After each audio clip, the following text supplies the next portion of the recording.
And we're live. It's the first time I've done this. Hello, this is Quinlan Voss. I've been on his streams talking about the Star Wars Expanded Universe. This is my channel. Why am I doing a live stream? I don't know. I'm not much of a host, but what I do know is that the Far From Home trailer for Spider-Man came out, and it showed Doc Ock and freaking we didn't see him, but we saw the Green Goblin from the Sam Raimi films bomb, which means he's probably going to be in it. So I figured with the hype of Spider-Man now in full, nobody's watching right now, but for archive references, I figured we'd watch a couple videos just praising, enjoying some of the great parts about Sam Raimi's two movies. I'm only focusing on the first two because I didn't want to make Quinlan sit here for like 3 hours, and also because those were the predominant ones we saw in the trailer. So how this would work is why I play it. Feel free to interrupt and try to like make a point or something or mention something if you feel like it, because we don't want to just be quiet throughout the whole thing because then it's like we're stealing his video. But definitely check out High Top Films. I don't agree with all of his opinions on everything, but I agree with his Sam Raimi stuff a lot because I love Sam Raimi's Spider-Man.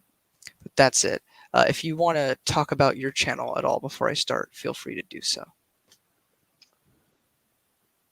Over on my channel, all I really do is EU stuff. My content sucks pretty much. I've not really found Same. a flow at all, really.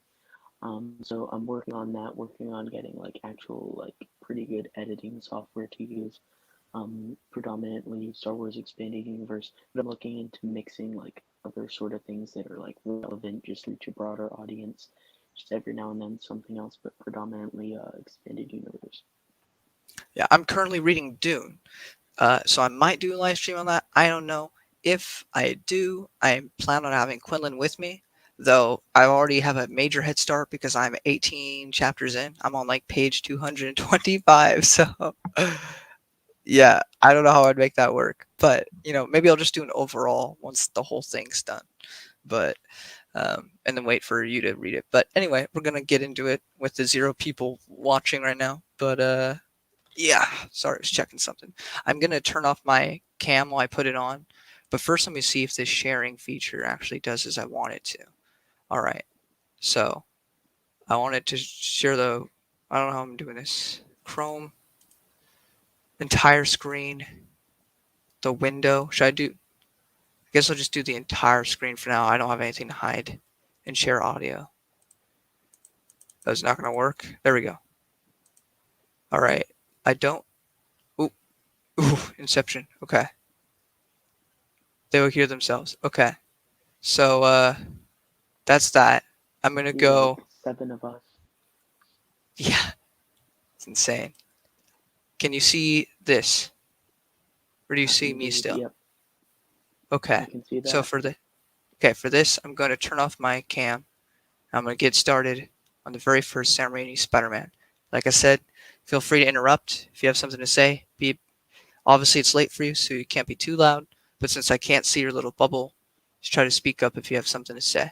Okay? All right, perfect. Alrighty. Here we go.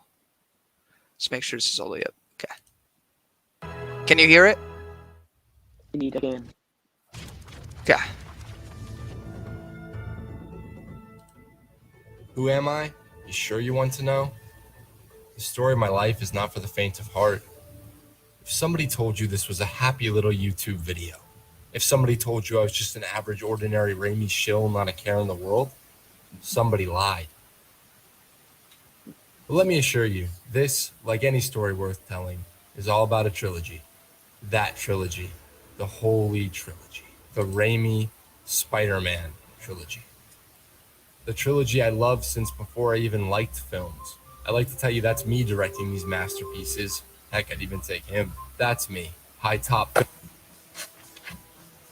It's here, ladies and gentlemen. You've demanded it. You've screamed about it. You've kidnapped my dog over it. Can I have him back now, please? I debated making these videos for some time because I figured, what's the point? I reference how perfect the Raimi trilogy is in pretty much all of my videos. Do I really need to explain why these films are some of my favorites of all time? Do I really need to break down why these films are so well crafted?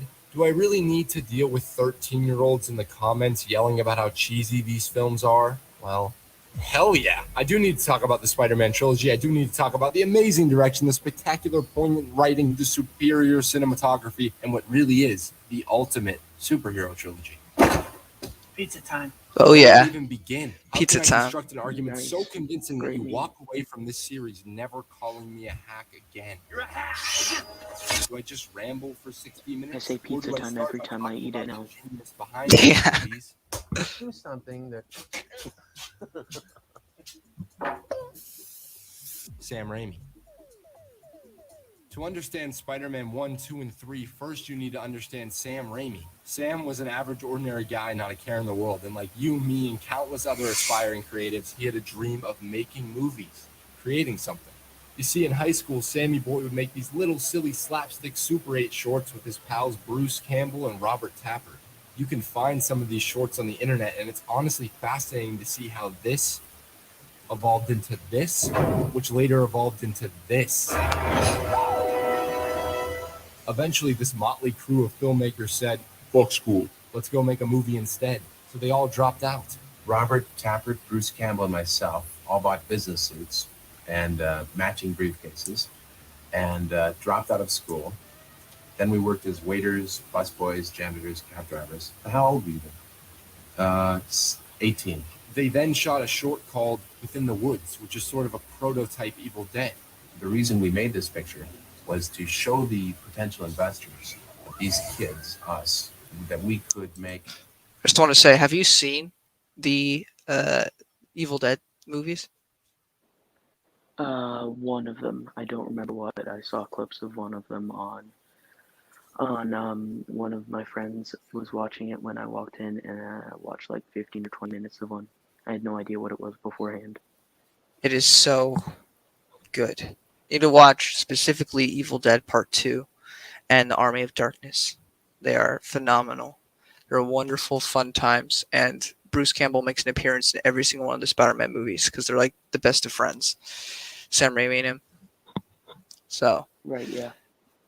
yeah. But if you like Sam Raimi's Spider-Man, you should definitely give it a shot at some point.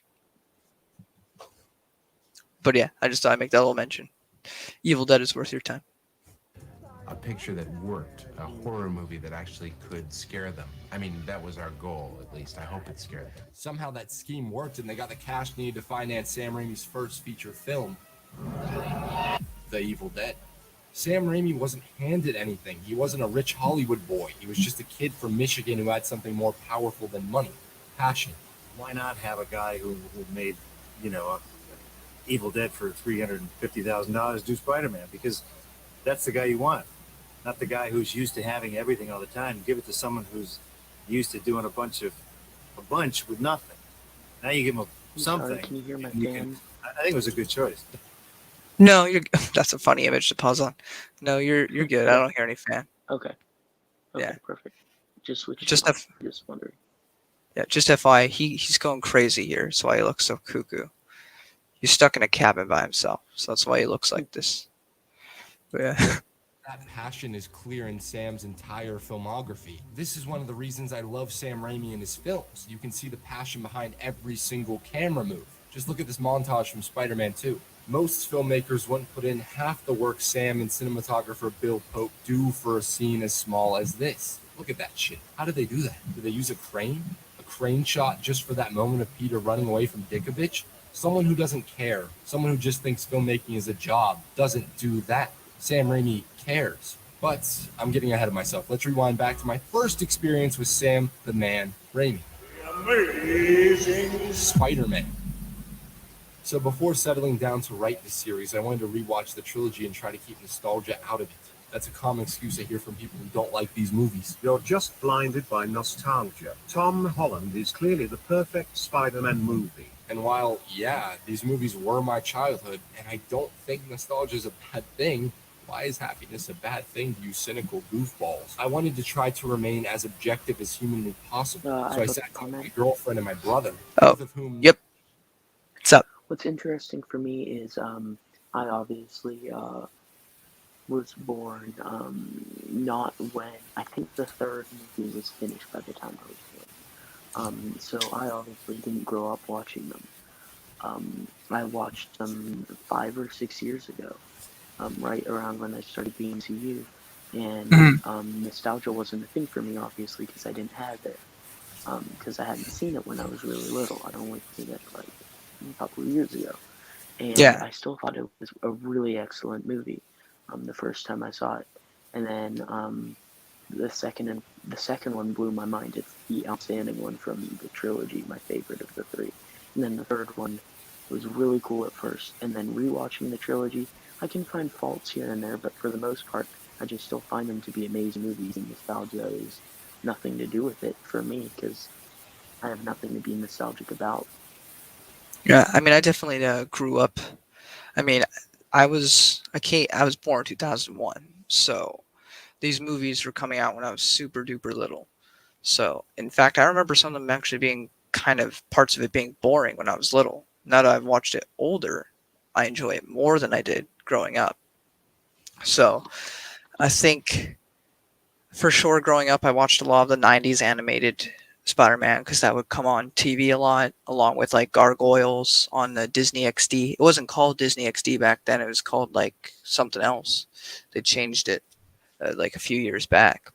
But I remember watching that and watching the Sam Raimi Spider-Man movies. Then later on, the Andrew Garfield ones came out, and Andrew Garfield ones certainly have more flaws than the Tobey Maguire ones. But I love Andrew Garfield's movies as well for different reasons.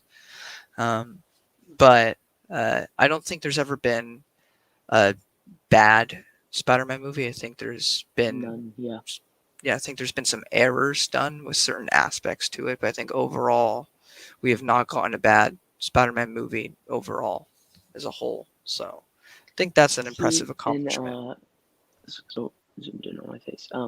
The reason that I liked the Amazing Spider-Man duology, I guess you'd call it, so Mhm. much is because that's the ones that I grew up with. Like Yeah, the the one that just come out when I was like probably like what 6 or 7, yeah, 7 or because you're 8, 16, somewhere right? around there. Yeah, Because and those movies so came out in like 2012, 2013, or something like that. 2014, yeah. Yeah, so So I was already like a teenager by then. Oh, yeah, so I was like 7 or 8, 9, somewhere around there. And so yeah, those were so cool. Like I watched those before I watched the Raimi trilogy, which I still loved. But I think nostalgia can be a big factor, for sure. because that's why I like the Garfield ones so much because like that's what I knew. That was the first Spider-Man that I knew. And Yeah, then I he's my favorite Spider-Man. The second Amazing Spider-Man movie, probably the worst of all the Spider-Man movies. Unfortunately, he wasn't treated right his movies. So it says yeah. that he's gonna maybe get redeemed. He was still the To best no part of avail. he's still the best part of Oh that yeah, second movie, for sure. oh yeah, Um, it's and heartbreaking that movie. it was just trying to set up too much Hmm. in that movie, and Kind of they like just rushed.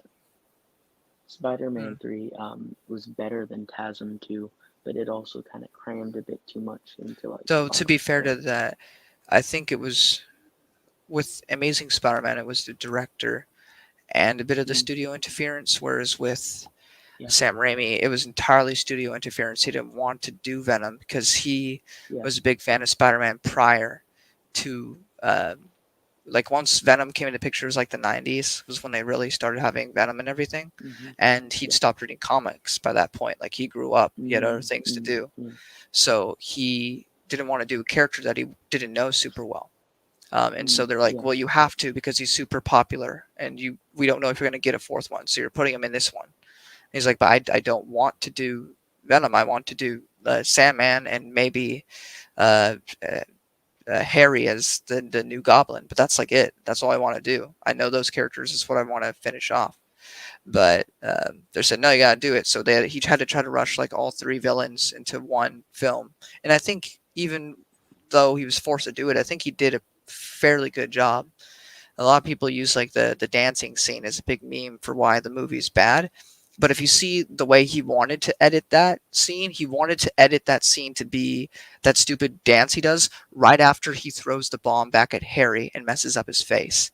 Because the dichotomy between that really dark scene to all of a sudden he's being goofy and dancing would have worked a lot better than how it actually came out in the film. But that's how the director wanted it. Actually, for meme purposes and just watching the movie, I laugh and find the scene funny, but not like making fun of it. I find it to be a Yeah. scene that was made to be hilarious on purpose. Because And it's yeah, one of my because favorite he's scenes in all superhero movies, like a top because that 5. that wouldn't have worked in Andrew Garfield's movie because Andrew Garfield's actually cool. The whole thing with Tobey Maguire is he's supposed to be a geek and a nerd. It's what a nerd thinks being cool would be like because the suit just makes him just exaggerates a lot of what he thinks of himself. So he thinks he's cool, but he looks stupid, and that's the point. Something fun that we could react to sometime, but warning lots of language in Yeah. throughout that is a YouTuber named Highboy, and Highboy basically makes fun of lots of movies, um, and basically explains movie plots like an idiot would. And he's done that for tons of movies, MCU movies, animated movies, horror movies, you name it, he's done it. One of them is Spider-Man 3, and there's some really hilarious stuff he says in there. Like, not Yeah. trashing the movie, but just explaining it in, like, the most oversimplified way possible. Yeah. And with funny comments to go along. So, like, Yeah, for if you sure. have time at the end of what you have for us, that would be, I'd love to hear your Yeah. thoughts on that. I find it I mean, hilarious. if I do multiple streams on this, then for sure I'll add that to the list. But this was just a test thing because I've never done this, but it got me Nice. in the mood for Spider-Man, so figured. Oh yeah. Yeah. On a side note, did you see the sand in the No Way Home trailer? No, I didn't. I mean, I saw Um, sand. I didn't know if it was necessarily something. I didn't want to like I thought get it, too crazy. I thought it was for sure because it was in the middle of a city street, and then you saw the yellow lightning rip through as the same time like a sandstorm's billowing in. I watched it on I my thought phone, that so I had to might be have a not test. noticed that. Yeah, and then Lizard's Claw, the Goblin rolling in, obviously Doc Ock. The only Sinister Six member we're missing is Mysterio. Rhino is the other one who was rumored, isn't he? Oh, are they gonna do Mysterio? Who are they gonna do? Well, I mean, Mysterio died already, but they could theoretically just Yeah, bring him back as a bring him different back. timeline. But He could, or he could have like I don't know if faked they his should do whole Sinister death in. Six for this movie. I feel like that'd be too much of a rush. I mean, especially Yeah. if they're already going to have Well, Electro, and you could have them not die at the end of this series because we have yeah, Vulture still alive somewhere. So you could yeah. theoretically have another movie where all of them team up.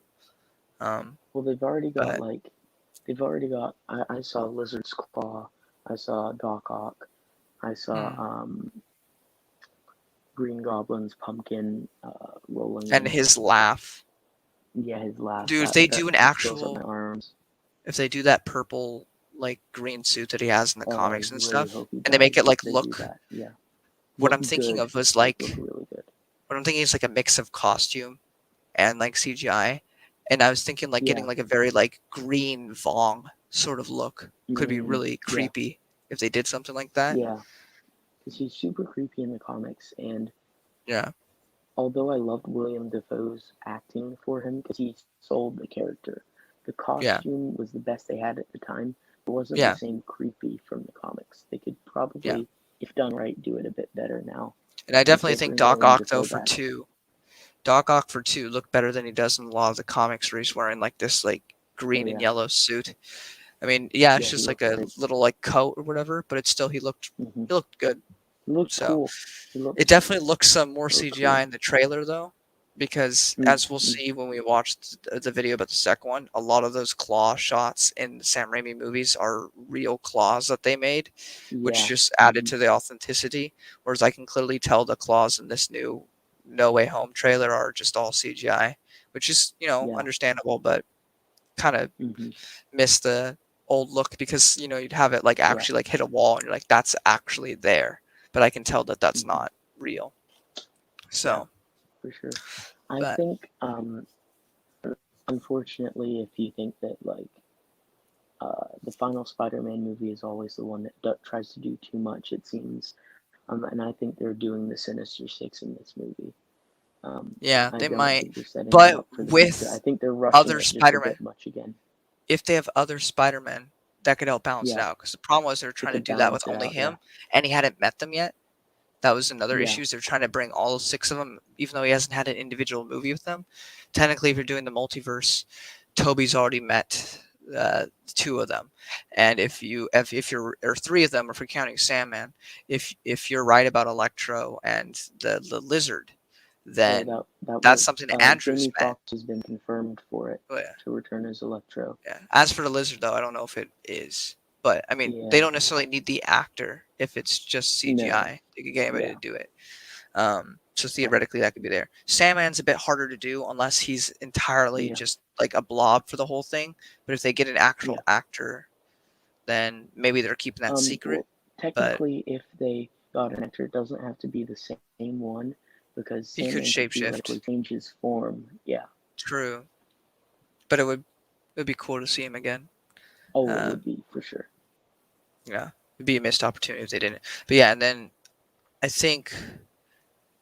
I mean, I don't think if you're gonna do the Sinister Six, you need Vulture because Vulture's a part of that, and so is Mysterio. Mysterio just died, and they're not gonna bring him back in the next movie. At least I don't think they would. Yeah, So my theory is that they're gonna and have like almost. Sorry. and yeah, he theoretically could have done a double fake, a double bluff for his death, and survived, and like sat back to watch Spider-Man's life crumble, That's true. And then he and could come back. back But for then the Episode thing is, 1. Vulture and freaking uh, Michael Keaton is a really big name, so I feel like that'd be hard Yeah, to keep that I secret. think this is what they're gonna do. I think they're gonna have 6 villains in this one, 3 Spider-Man. I just don't see how they don't do that. However, I Yeah. think by the end of it, 2 or more villains will be gone. I would personally kill Lizard, and it was rumored that the Rhino would be in this one again, like in actual Rhino form this time, Yeah. because that was a big problem with the TASM 2. I did not like that at all. So Yeah. I think Rhino and Lizard you could kill off, and then set up bringing back Vulture and Mysterio to make like a more rounded original Yeah. team, and then maybe have kill one of the Spider-Men in this one, which pains me to No. say. No, It I pains can't. me to say, but and you know which one they'd probably do. I don't see how they'd bring back Andrew after those 2 and kill him. I think if they were to kill one, I think they'd kill Toby. But then you can't have a Spider-Man 4 unless they make a Spider-Man, because I really want them to like give Sam Raimi that last one. I guess theoretically they could have a 4th movie that takes place before the events of Well, No Way Home if they were gonna do it's it. rumored that Spider-Man, one of them, will appear in Doctor Strange 2, which is a Sam Raimi movie. So Yeah. Sam Raimi will have at least one of them to play around I with also again. heard theories that Tobey Maguire would be the Uncle Ben that died Yeah, I heard that because as his aunt's so much younger in this version. well. Yeah, And so he'd be like, Uncle Ben? And he'd be like, I'm Peter. What the fudge are you on about? But yeah, I could totally see something like that. That'd be kind of cool. The only thing is, one of my biggest issues with Tom, because overall I love Tom. My biggest issue is that Tony Stark became Uncle Ben. And if you're going to do that, I don't mind it. I don't mind that. Now, But if, yeah, sorry. and now Doctor Strange is starting to become another father figure. It seems like Yeah. is the direction they're going with. I mean, I'm fine with Tony Stark becoming that. The issue is, then don't even address Uncle Ben. Don't even say he existed in this timeline. You don't have to do that. He could just not have existed at all. But the issue is they've addressed that he did exist and he did die, but his influence on Peter's life is seemingly irrelevant because his biggest character growths come from other characters, not from Uncle Ben, who's the one who told him about great power comes great responsibility.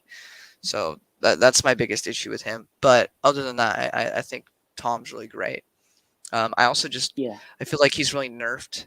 In Spider-Man, as far as I understand, I'm not like a huge comic book reader. The most amount of comics I've ever read has been because I've been trying to read all of the EU. Before that, I've read a couple comics here and there. I read the entire Marvel zombie series because that just really interests me, Oh, like a universe with where they're all bad guys.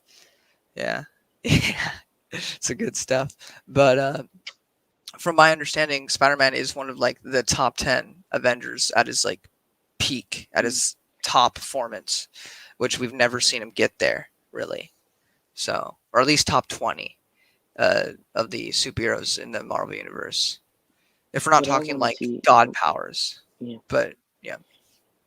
what I want to see eventually is Ben Riley, who's another very popular Spider-Man in the comics. Um, Well, yeah, the clone arc was always very yeah, controversial among people, it was, but but he was good, and yeah, I really want to see him eventually. that would be Maybe interesting. I can see that in a decade or so, when maybe Tom's done with his role. I can see that maybe Mhm. happening eventually down the line, maybe Secret Wars somewhere in there. But I think we'll get him eventually. And what I was just having a realization of is what if Andrew Andrew came back not playing Peter, playing a Ben Riley alternate reality, because I want it to be picking up right after Chasm, right after the Raimi trilogy. But it doesn't Mhm. necessarily, as I've been hearing pointed out, mean that it's the exact same universe. Although I really want it to. But if it's not going to be Well, the exact same so universe, I'd rather have one of them be Ben Riley coming I in. would like. I think if they're going to bring the Spider-Mans in, I don't see an issue with simply plugging them back in, like having it be the actual Andrew and Toby from their respective movies. The only Mm-hmm. reason I mentioned a multiverse with Doc Ock and stuff is because it could Yeah. just as easily be there from a slightly different reality, and you could Mm-hmm. even have like Toby and Andrew being confused because they defeated these guys. Or in the Yeah. case of Doc Mm-hmm. Ock, he convinced him that he shouldn't. That was one of the greatest things about Spider-Man 2 is that he Mm-hmm. used like teachings from his aunt and from Doc Ock himself to convince him why he should stop because the arms are kind of controlling him. But um, yeah, but I get what you're saying. I'd be fine even if there were slight different variations. The fanboy in me would prefer that they be the actual Mm-hmm. movie because there's nothing really Same contradictory with because they're me. both Yeah. alive by the end of their movies. Mm-hmm. So Yeah. um, yeah, Um, we drew a have blank one on what I viewer. was gonna say. Well, hello, one viewer. I don't know who they Um, are because Cody commented earlier and I didn't see it, so that was my bad. Cody Sparks. Because yeah, Cody Sparks. He's so I didn't. nice. I enjoy He talking to is him. nice. I didn't know he was subbed to me. So that Mm, was interesting to find out because I don't. It's weird. I get notifications sometimes for a new subscriber, but sometimes I mm, just see a new number, but I don't see who's subbed. So yeah, it's weird. because you can put subscriptions on private or not, Yeah. and yeah. Well. I can't remember what I was gonna say. I was gonna say something about um a plot leak that I'd heard for Spider-Man No Way Home is that like the Sinister Six would form and Peter by himself and Doctor Strange, well, Peter and Doctor Strange would get their butts whooped. Just the six of those villains forming together would just wipe the floor with them. So Doctor Strange would say, "We need some help," something along those lines, and try to like conjure up a spell to get the Spider-Man into their universe as well. Yeah. Um, I could see the four of them. How big a role do you think Doctor Strange will have in this? I'm excited to see Doctor Strange in this. I hope it's not just another tiny little thing like in Thor Ragnarok, although I'd like to It actually definitely see a seems bit he's more gonna of have a him. slightly bigger role than he did in. Yeah. I mean, he's about to have his own movie, so I don't imagine they'd want to Mm-hmm. overshadow Spider-Man. I'm sure he'll be in Right. it enough. I don't know if he'd be in there for the final fight. They might make up some excuse where he needs to try to Yeah. like match reality, and so he can't do that if he's fighting the Mm-hmm. bad guys. So he might get taken off, but he might also Mm-hmm. realize that Toby's getting his butt kicked. There's like 6 against 1, and so either that or while he's trying to fix it, the Spider-Man without um, uh, without Strange's influence, they just end up being like sucked in, and they are like, "Well, our villains are here, and there's a little small version of us, so we should probably go help out." I can see that happening too, where it's Mm-hmm. not necessarily, but I can definitely I also don't. see Doctor I Strange don't just sending them in. see. I Yeah, don't think they I would be in don't. it for much. If Andrew and I Toby come in, it'd be for like probably yeah, the last act. I actually don't see Andrew and Toby being just the last act only. I see it as maybe halfway through the movie, introduced to it, like for people who are new, and have not seen them before, they can grow to I mean, like I them would just like a that. little I'm before the just final act. yeah. I can't see how they would only do it for the final act. I think it would be just a little before then, but not much, just to develop their relationship. At least let them have a Well, conversation then with it'd Tom just be a first. huge Into the Spider-Verse, which would be cool, but I don't know if they'd It would do be, that to Tom in his yeah, third movie. yeah. I'm not sure, but at least, I think Tom will at least have a conversation with them, Yeah. um, Because if before anything, the assuming they movie both don't starts. die, you could have another movie Hmm. where they meet up, theoretically. Yeah, I heard something that Tobey Maguire would die, and I sure hope not. Tom and Andrew would go through to the Raimi verse. This was a leak. Take it all with a grain of salt, of course. And they would like pop in on MJ, and a little girl, supposedly their daughter of some kind, and tell them that Toby's character is gone. And then it would cut to Tom and Andrew standing by Tobey Maguire's Spider-Man's grave, which just rips my heart out of its chest and like destroys it to think about, but it still sounds cool in a very sad way. And then it would show Andrew leaving off with Doctor Strange to go appear in the Doctor Strange movie. Because apparently No Way Home's kind of like a prequel and a direct tie-in to Doctor Strange 2. Mm. So what do you think of that? You obviously I stand by mean, that. I would if they went with it, I get it. I I would prefer he didn't die, especially since Sam Raimi wanted a fourth movie, never got one. But again, as I said, they theoretically could do that fourth movie and just have it take place before No Way Home, like it happens in between or something. So that theoretically could work out. Um, I mean, I'd be fine with it if they did it. I just would prefer he didn't. But if they did, it's fine. Um, you all right? Do you want to go back? Yeah, I'm fine. Yeah, for sure. Um, I was gonna say like if we I like talking about this, but otherwise we'll never get through the yeah, video. I'll be up till Yeah. 3. Oh yeah, yeah. I don't want to do that to you. Let's get back to it. Know how much I Alright, love these movies do it. and told them and myself to go into it like it's our first time watching, to go into it with a fresh pair of eyes. In fact, I think what's gonna happen is that we're only gonna do this first one, and maybe we'll do another stream sometime where we do the second one, because I don't want to keep you up all night. So, is that cool?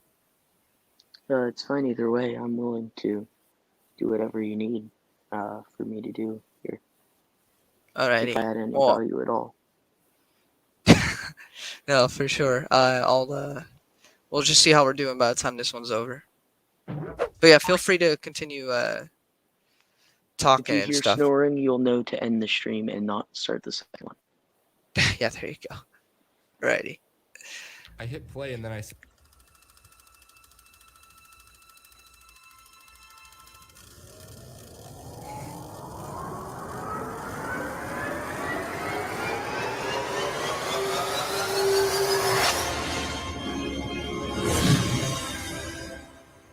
yeah, this is still the best superhero origin movie of all time. Here's why.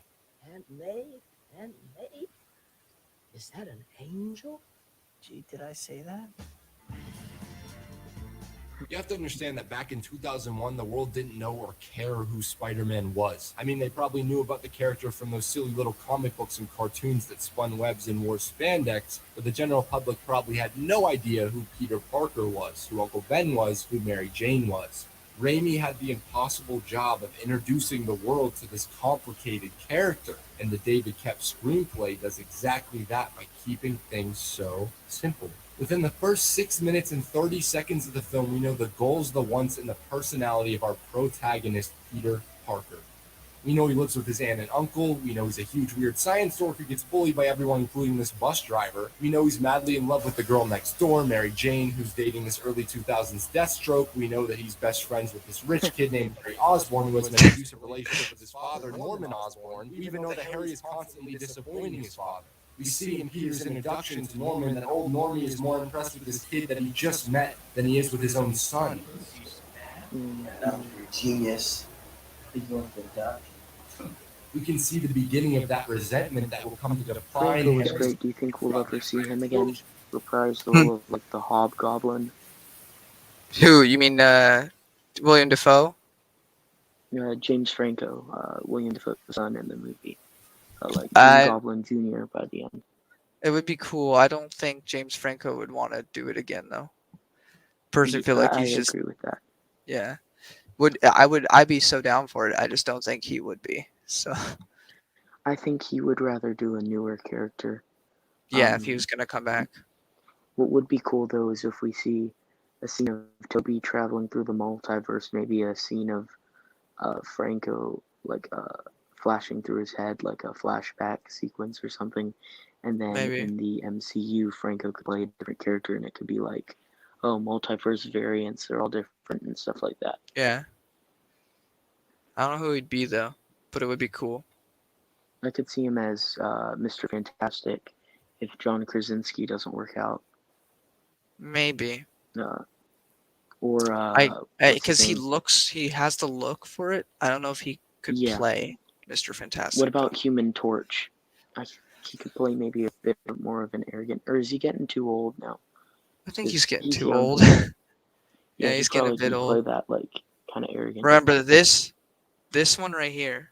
This is like 2008, 2007.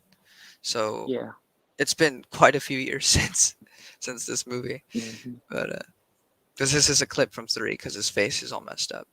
But Yeah, if the comedy movie, This Is the End with James Franco playing himself, Yeah. he looks so much older in that. yeah, for sure. Time does that to you. But yeah, maybe. I'd have to maybe like an older character. I don't know who he'd be though, but it could be I'm trying to interesting. think. I think he could be like a Werewolf by Night type character if they made him look more rugged. I could see Maybe. his face like turning into a snarl with CGI. I don't know. Maybe. I just don't know if James Franco would want to go back to superhero movies. Feels like he's kind of just like over that. But maybe. Nothing's impossible.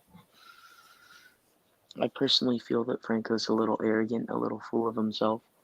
Maybe he feels a little above the superhero movies that got him the status he has today. But I mean, he was definitely a big actor before this movie, but Well, yeah, kind of.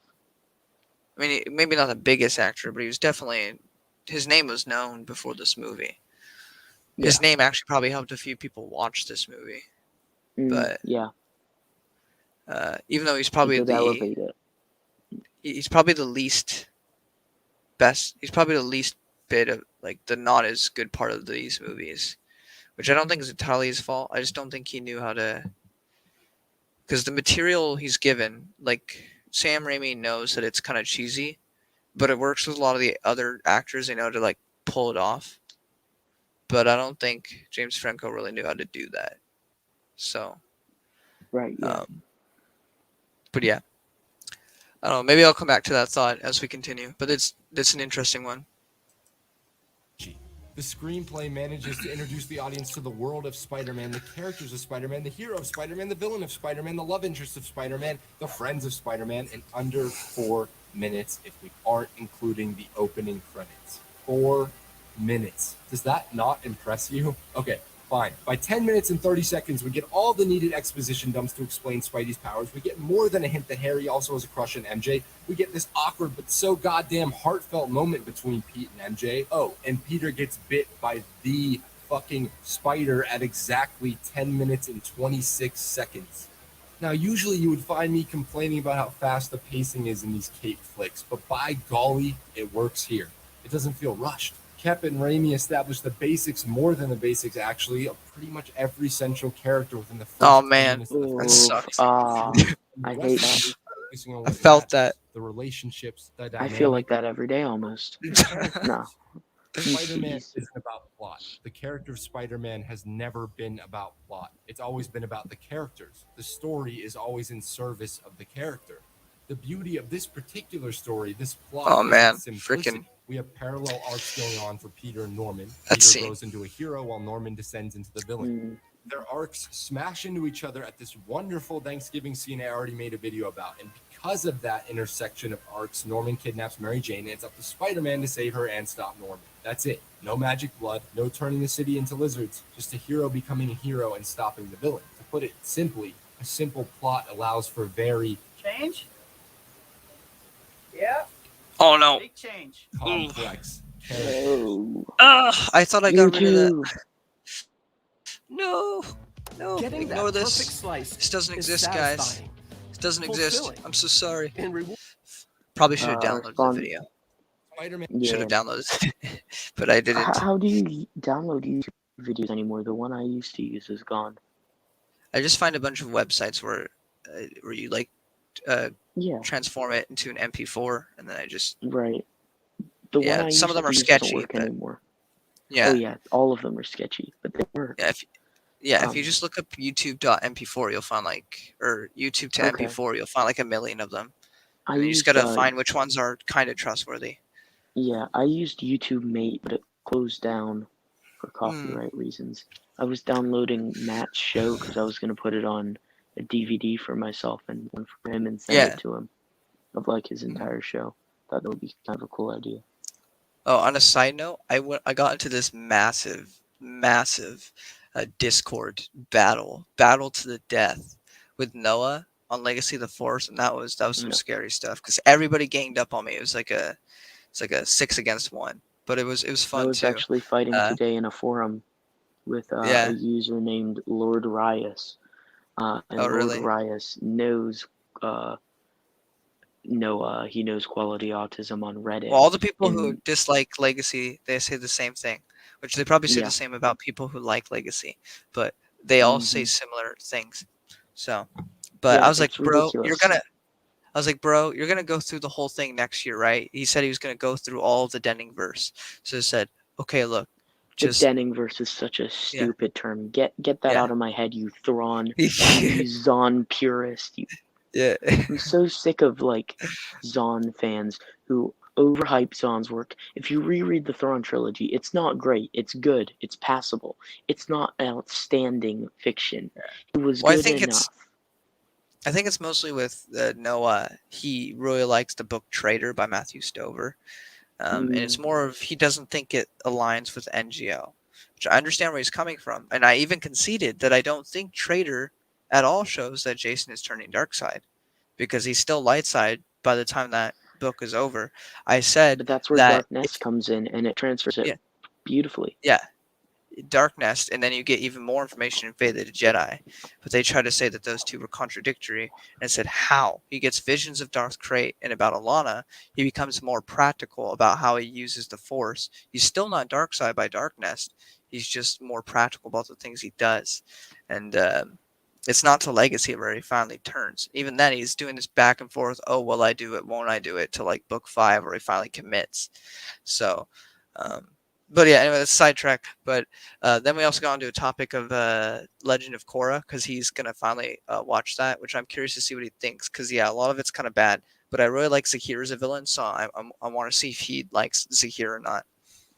Because I don't know if you've watched Right, Legend of Korra, but Legend of Zora. Just a minute. Korra. I've heard Korra. of Korra. Is that anime? It's not anime. It's a sequel to Avatar: The Last Airbender. Oh, right. Yeah, I know what you're talking about. Not into any of that stuff. Oh, fair enough.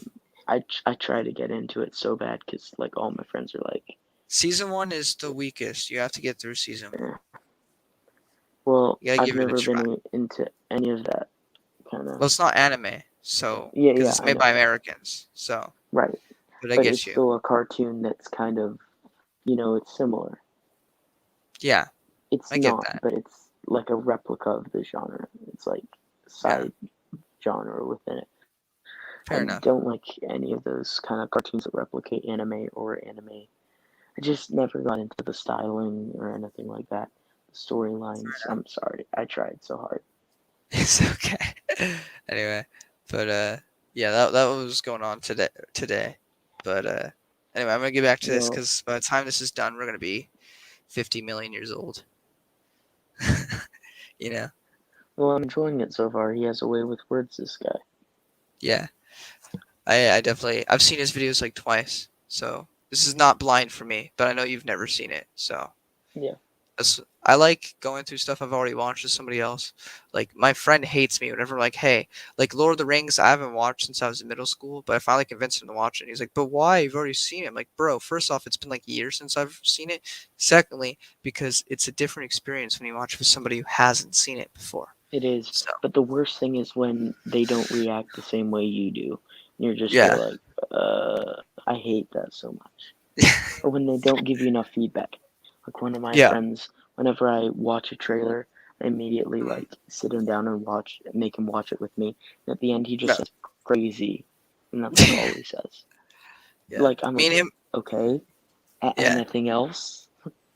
Like, no, that's it. That's all I gotta say, bro. What do you want from me? But yeah. Anyway, I'm gonna continue going. All right. Yeah. Man is Oh, I nothing also love without that. I love that. Just real quick, I love that he had to like make several drawings before finally coming up with a costume. I love that. And even when he And like I finally like makes how his I like how yeah, go he's ahead. like he's trying to make the drawing look like really ripped, look very Yeah, fit, in shape because yeah, he's a nerd. He wants to be that way, and so he's drawing yeah. himself in that light. I thought that was good. Well, I mean, by the time he started doing that, he had gotten bit by the spider, so he Yeah, actually yeah, did yeah. look like that. That's why he got that Right. big change, which everybody memes out to Yeah. be him talking about his pee-pee when he's talking about the six-pack he grew overnight. But people have Oh dirty. yes. No, Noah's one of those people because Noah always finds the dirtiest stuff and everything. He's like, Oh yeah. He no, talks about. it's in the novels. It's in the novels. I'm like, bro, that's fair, but like I wouldn't even have noticed if you'd never said that I because hate I whenever they completely bring gloss up over the. it. I hate Yeah, whenever Dark they bring up Nest the Tahiri and Ben Ben. scene from Yeah, Invincible. yeah. It's true It's that supposed is to be creepy, disturbing. but yeah, but her mind is That's the point. twisted. Her Yeah, mind's been twisted inside out. but they She's don't not mind when herself anymore. Darzana does it.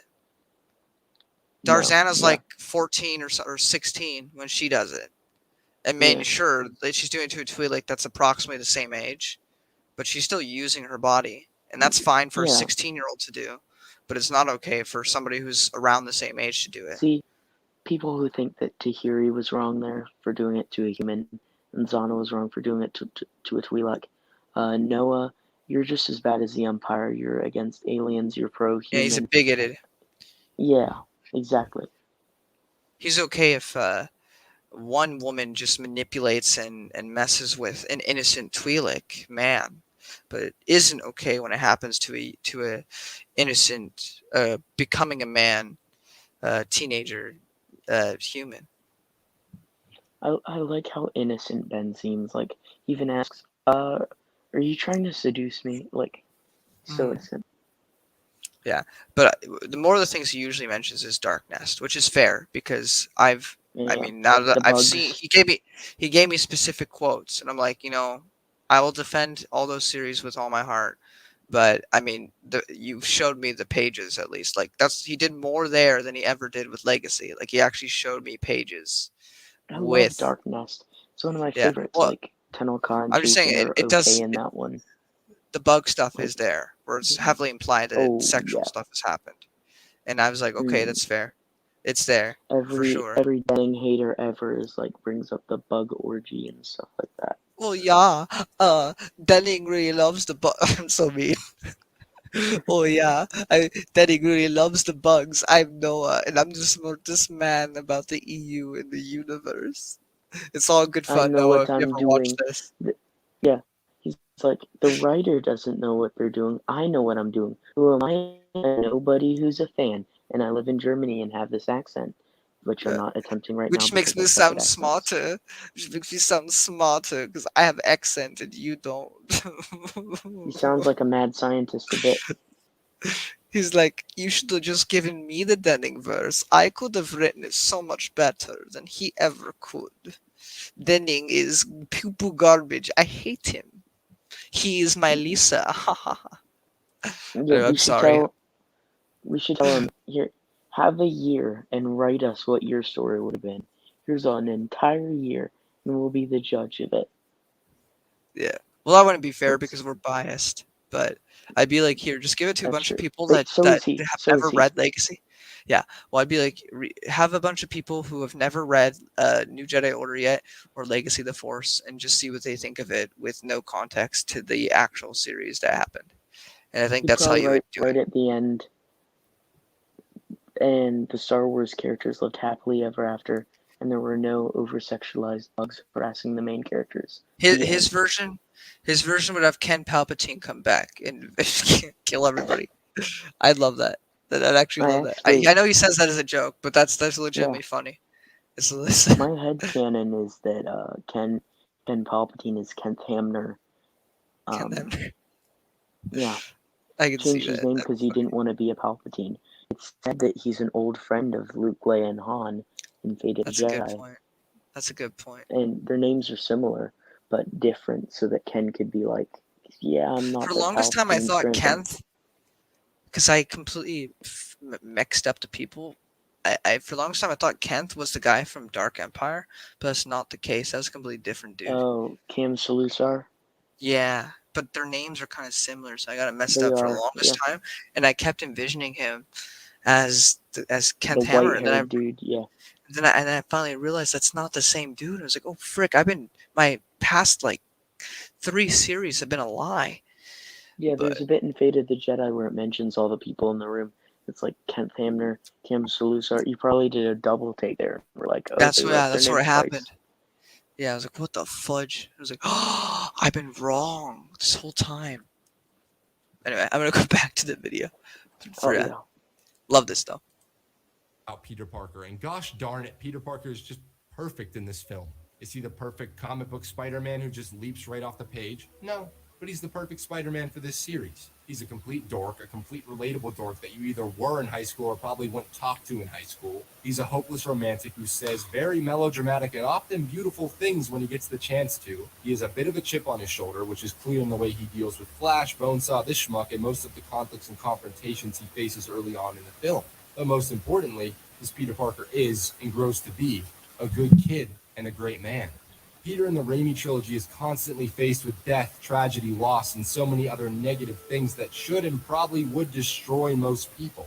But Peter's conflict in all 3 of these movies is learning to be a better man, a better Spider-Man, despite the tragedies he is constantly facing and will always face.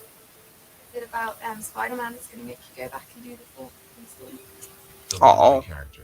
My fascination with Peter Parker as a good human being, as somebody who is flawed like the rest of us, but finds the strength, always eventually somehow finds the strength to grow into somebody better than he was before. His arc in the first film is going from being an angry, angsty teen who says this, and I know I'm not your father. Then stop pretending to be. Ooh. Oh. No. A man who has the maturity to say this. I have a father. His name was Ben Parker. His arc is going from the boy who longed to be with the girl next door. Mary Jane Watson. The woman I've loved since before I even liked girls. To the man who has the maturity to say no to everything he's ever wanted. Only a friend? Peter Parker.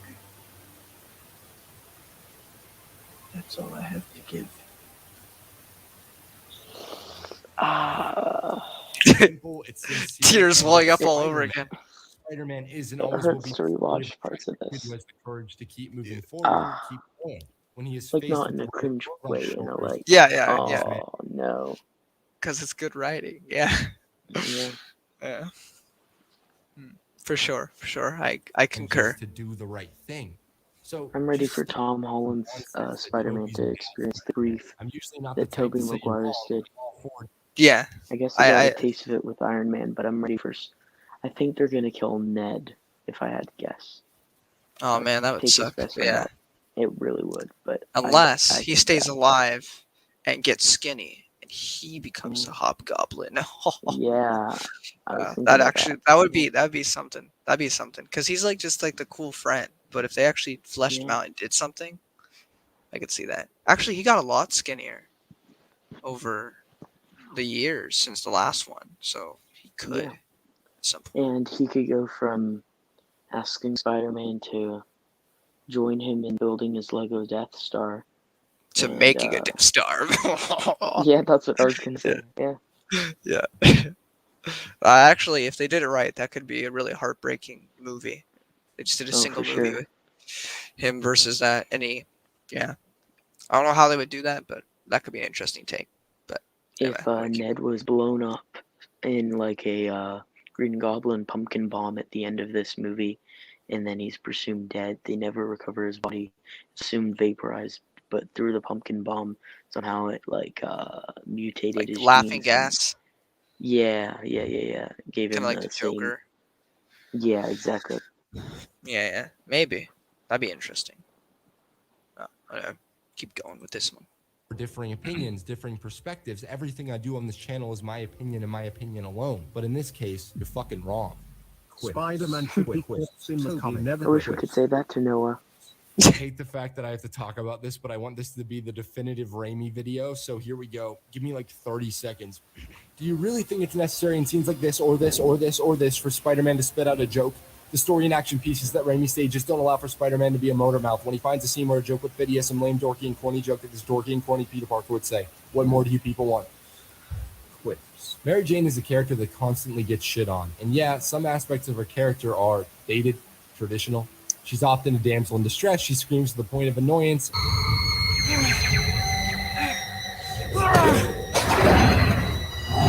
A very 1960s love interest. Yeah, they should have killed Mary Jane and kept Gwen Stacy for Andrew Garfield, based on character alone, is what I would have preferred there.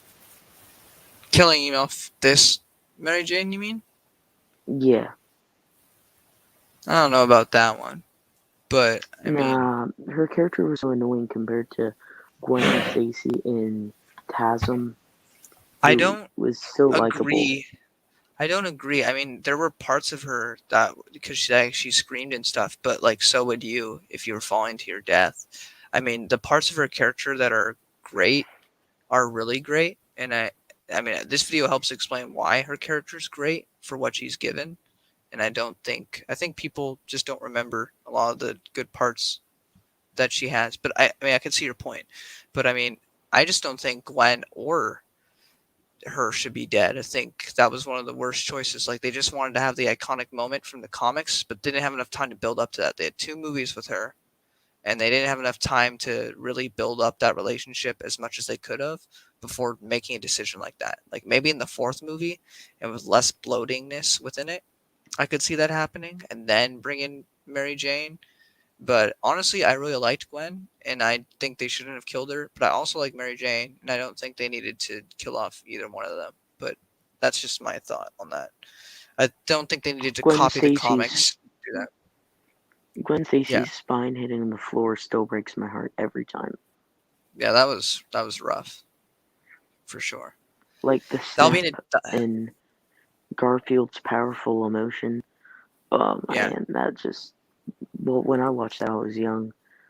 Yeah, that will be a different live stream for sure. Because he praises he's clearly not the big. He already made a couple jokes about it here. They're really quick, but he likes the Andrew Garfield movies too, just not as much as these ones.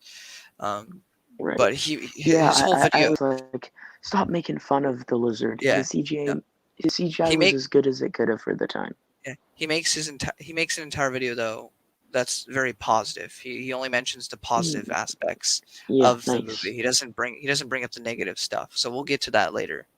But sounds good. He doesn't because he has his grievances, but he tries to make his Spider-Man content pretty positive, though. Like he also has some negative things to say about Tom Holland and stuff. But yeah, but we might also get to that eventually. But anyway, I'm gonna keep trucking. Cousin too. Female characters in comic book franchises are now every bit as captivating and enthralling. Though, some for the worse, though, like Captain Marvel and needing to push the feminist agenda. Oh my gosh. Captain Marvel is the worst. The worst. Yeah. Oh my gosh. Okay, the movie. I think I would have liked the movie if she wasn't in it. Samuel L. Jackson was fantastic. Phil Coulson was great to see again. And then they ruined Samuel Jackson's whole mystery by making it be a cat to mess up his eye instead of it was implied it was this epic thing, and it wasn't. Mm-hmm. Well, at least he got to say his classic Samuel L. line there. Yeah. Say what one more time. Was I supposed to finish that? Like my friends and I used to go like, one of us would say shh and the other one would finish, because then we felt like we weren't doing wrong and we were still being cool at the same time. Oh my word. What idiots. What idiots I was. Yeah. I am, I guess. I agree to a certain extent with the notion that girls' characters have progressed. But I also think there's a pushing to go too far to make them be like, women are great, men suck.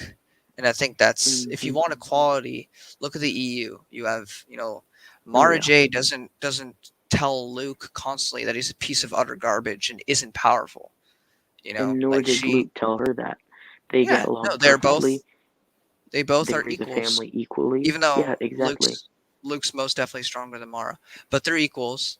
And they both kick butt and respect each other's opinion. Exactly. And raise their son in the order as best as they can. And care for each other. That's Jaina. That's two characters done right. Yeah. Oh, so, Jaina Solo. She was the coolest in Young Jedi Knights. She could kick my butt for sure. Oh yeah. So I don't think there's a female Star Wars character who either of us could beat in a fight. That's depends.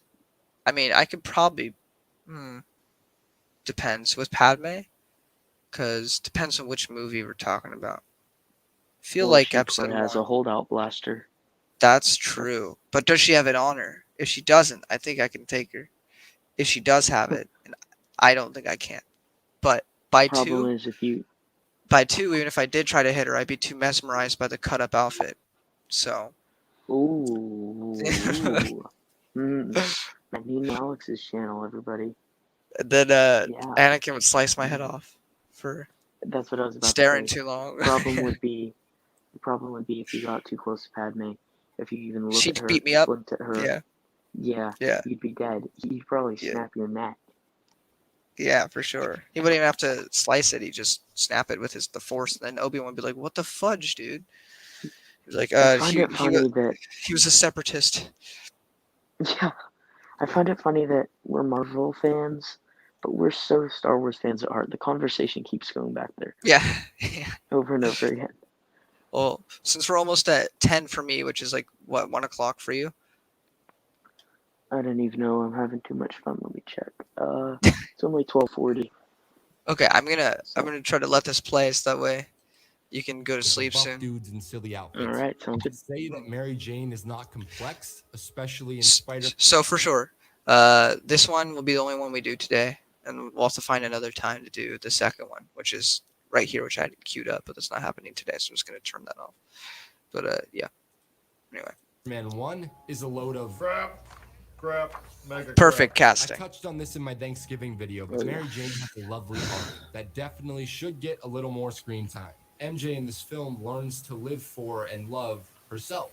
At the beginning of the film, much like her comic counterpart, MJ portrays herself as the shallow party girl who enjoys taking rides in fancy cars, dating the jock, and then dating the rich kid, both of who idealize her and don't really see her. Those dudes don't see or care or encourage the fact that she wants to be an actress. They don't do much caring or encouraging at all. Maybe Harry loves her the best Harry Osborn could love someone, but it's not the love she needs. She's been dealing with abuse her entire life. Her persona comes from that. It comes from not being seen, which explains why she wants to be seen by everyone.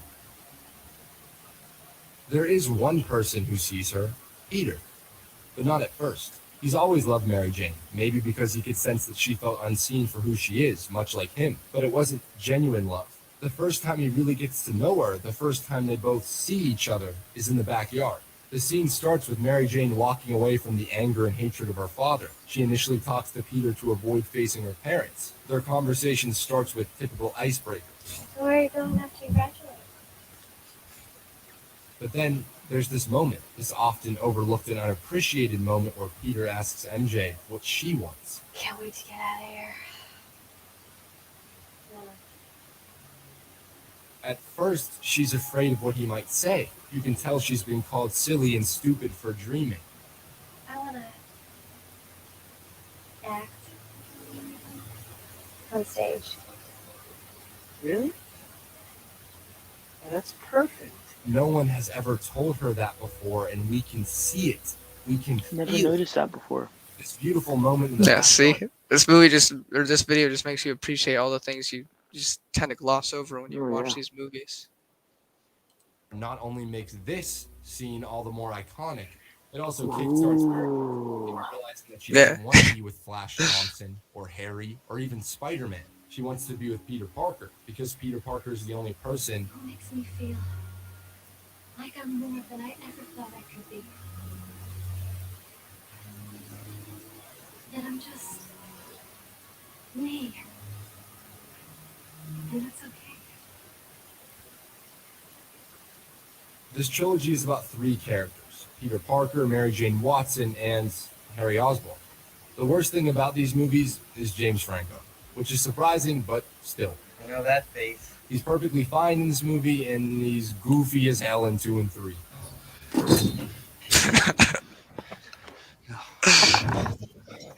He's goofy even for Sam Raimi. Maybe these other actors can pull off cheesy, dramatic Stan Lee-esque dialogue in a way that Franco can't or didn't know how to yet, but come on. I swear on my father's grave, Spider-Man will pay. Yeah, he's probably so. The character of Harry is pretty great, though. You can feel so much sympathy for him. Dude's dad said this after he graduated high school. He made it. It's not the first time I've been proven wrong. Gosh. Congratulations. It's so hilariously sad. Oh, Peter is too naive and innocent to L realize how Norman Harry. taking more of an interest in him affects Harry. Peter is Giant too one. innocent to realize Harry Big tries to fat fall back L. on top of the money. Yeah. Looking for a job now, right? Dad, maybe you can help him out. We'll go and have breakfast, and I want to buy you something. Because I want to. It'll make you feel better. Peter doesn't yet have the emotional maturity or empathy to realize how damaged his best friend is. And then this happens. Oh. Peter. Don't tell Harry. Imagine, close your eyes and imagine this. Imagine if your best friend's father turned out to be a murdering psychopath who tried to murder you, your aunt, and the love of your life. Imagine it. And now imagine that your best friend's Well, my father best friend is, to tell his son. my best friend is my brother, so, if I killed my brother's father, You'd be killing your dad. yeah, and my brother wouldn't dare touch, any of my family members or,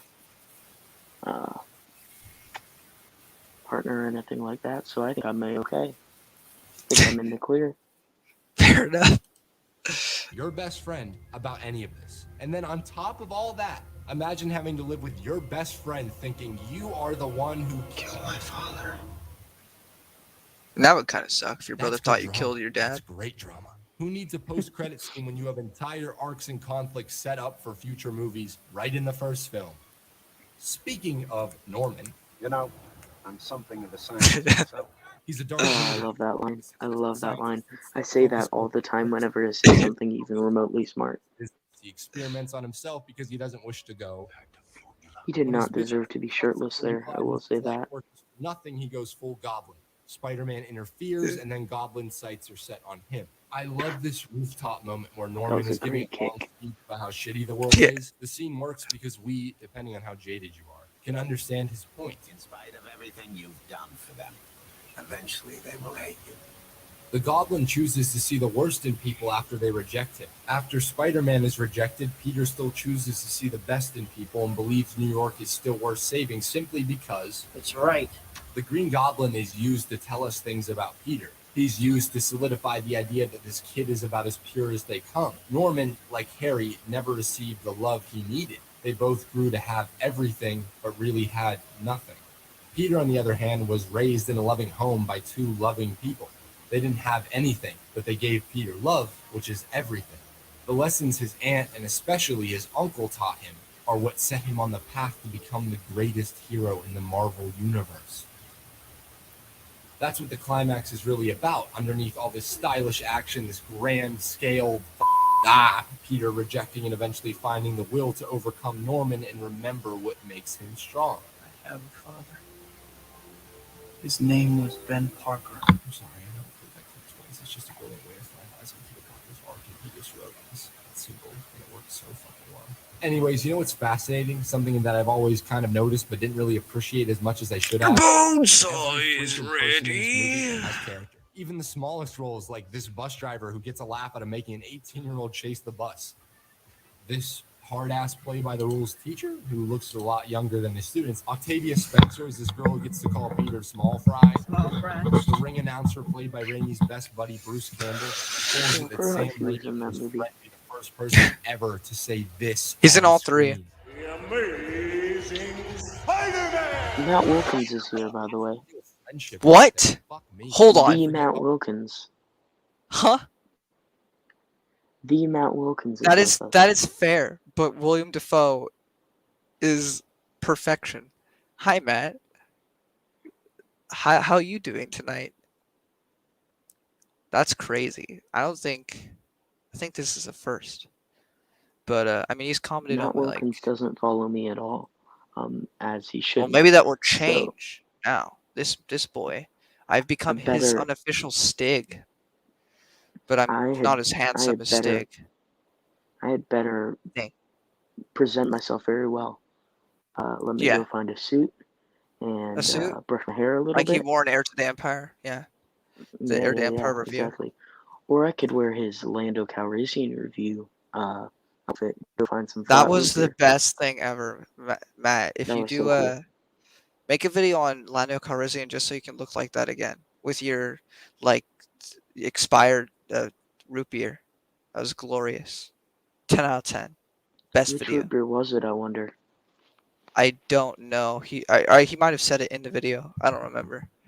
But I just remember he said some flat root beer, and then he took a sip and his face was all you needed to know about it. Yeah, that was. Yeah. I laughed so hard when I saw that. There you go. He said post a link. He's giving you the opportunity. Wow. Your adventure is now. Well, I am truly honored by this.